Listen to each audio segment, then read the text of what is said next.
5 రాష్ట్రాల ఎన్నికల ఫలితాల్లో భాగంగా పశ్చిమ బెంగాల్, పుదుచ్చేరి, అస్సాం రాష్ట్రాల్లో భారతీయ జనతా పార్టీ అఖండ విజయం సాధించడంతో నిర్మల్ జిల్లా కేంద్రంలోని బీజేఎల్పీ నేత ఎమ్మెల్యే మహేశ్వర్ రెడ్డి నివాసంలో పార్టీ శ్రేణులు, నాయకులు సంబరాలు చేసుకున్నారు. ఈ సందర్భంగా స్వీట్లు పంపిణీ చేశారు. రాష్ట్ర నాయకులు రావుల రామ్నాథ్ మాట్లాడుతూ బీజేపీపై ప్రజలకు ఉన్న నమ్మకం మరొకసారి నిరూపితమైందన్నారు. ప్రధాని మంత్రి మోదీపై ప్రజల విశ్వాసం స్పష్టంగా బయటపడిందని హర్షం వ్యక్తం చేశారు. బెంగాల్, తమిళనాడులో హిందూ సనాతన ధర్మాన్ని అవహేళనగా మాట్లాడిన ముఖ్యమంత్రులను అక్కడి ప్రజలు గద్దెదించారన్నారు. అన్ని పార్టీలు ఏకమైన బీజేపీ విజయాన్ని ఆపలేకపోయారని ఎద్దేవా చేశారు. కేరళ రాష్ట్రంలో బీజేపీకి ఓటు బ్యాంకు పెరిగిందన్నారు. నెక్స్ట్ టార్గెట్ తెలంగాణ రాష్ట్రమని, వచ్చే అసెంబ్లీ ఎన్నికల్లో కాషాయ జెండా ఎగరవేసేందుకు ఈ నెల 10న రాష్ట్రానికి దేశ ప్రధాని నరేంద్ర మోదీ వస్తున్నారన్నారు. ఈ విజయాలు కార్యకర్తల్లో కొత్త ఉత్సాహాన్ని నింపాయన్నారు. ఈ కార్యక్రమంలో సీనియర్ నాయకులు మేడిసెమ్మరాజు, ముత్యం రెడ్డి, పట్టణ కౌన్సిలర్లు సాదాం అరవింద్, శ్రీ రామోజు నరేష్, గంచిరాజు, కూనా శశాంక్, జింకా సూరి, ఖమ్మం సురేందర్ తదితరులు పాల్గొన్నారు. ఇటీవల జరిగినటువంటి 5 రాష్ట్ర శాసనసభ ఎన్నికలలో ఈరోజు ఫలితాలు వెలువడ్డ తర్వాత యావత్ భారతదేశమే కాదు ప్రపంచమంతా ఇవాళ సంబరాలు జరుపుకుంటా ఉన్నది.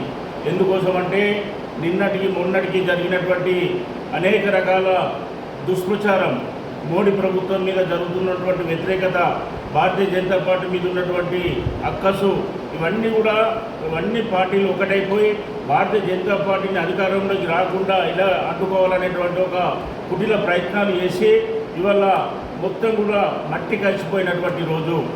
అందరికీ తెలుసు, మనం అస్సాంలో 3వసారి అధికారంలోకి రావడం జరిగింది. అదేవిధంగా పుదుచ్చేరిలో 2 సార్లు వరుసగా అధికారంలోకి రావడం జరిగింది. 35 సంవత్సరాలు కంచుకోటగా ఉన్నటువంటి సిపిఎం కమ్యూనిస్టులకు, అదేవిధంగా 15 సంవత్సరాల నుంచి 3 సార్లు వరుసగా గెలుపొందినటువంటి మమతా బెనర్జీని కాదని చెప్పి ఇలా భారతీయ జనతా పార్టీ విజయ బావుట ఎగరవేసి అఖండ పూర్తి మెజార్టీతో ఇలా పూర్తి విజయంతో ముందుకు వెళ్ళడం జరుగుతూ ఉన్నది. తమిళనాడులో మనం చూసినాం, స్టాలిన్, ఉదయ్ ఎవరైతే తండ్రి కొడుకు సనాతన ధర్మాన్ని బంగాళాఖాతంలో కలుపుతామన్నారో, సనాతన ధర్మాన్ని అనేక రకాల అవహేళనగా మాట్లాడిందో, ఇలా సనాతన ధర్మంతో పెట్టుకున్నందుకు ఇలా కాలగర్భంలో కలిసిపోయినటువంటి సంగతి ఇలా ప్రజలు తగిన బుద్ధి చెప్పడం జరిగింది. అదేవిధంగా ఇలా కేరళలో కూడా భారతీయ జనతా పార్టీకి అనుకూలమైనటువంటి ఓటు బ్యాంకు పెరిగి అనేక రకాలుగా ఇలా అక్కడ ఎన్నడూ లేనటువంటి విధంగా సీట్లు కూడా రావడం జరుగుతున్నది. 5 రాష్ట్రాలలో కూడా భారతీయ జనతా పార్టీకి అనుకూలమైనటువంటి ఓటింగ్ శాతాన్ని పెంచడమే కాకుండా ఈరోజు 3 రాష్ట్రాలలో అధికారాన్ని 2 రాష్ట్రాల అధికారాన్ని నిలబెట్టుకొని నూతనంగా పశ్చిమ బెంగాల్లో అధికారాన్ని తీసుకురావడం జరిగింది. రానున్నటువంటి ఇంకా జరగబోయేటువంటి శాసనసభ ఎన్నికలలో తప్పకుండా బీజేపీ గెలుస్తుంది.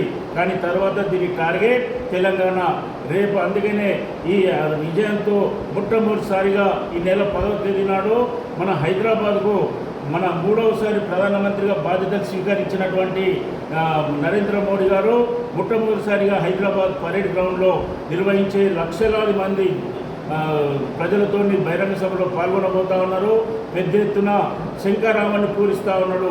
రానున్నటువంటి రోజుల్లో తెలంగాణలో కూడా భారతీయ జనతా పార్టీ విజయాన్ని అక్కడి నుంచి ప్రారంభిస్తారని చెప్పి తెలియజేస్తూ, అదేవిధంగా తెలంగాణలో రానున్న రోజుల్లో భారతీయ జనతా పార్టీ నిర్మల్ జిల్లాలో ఏ విధంగా అయితే ఫలితాలు సాధించిందో తెలంగాణలో అన్ని జిల్లాల్లో కూడా ఫలితాలు సాధించబోతూ ఉంది.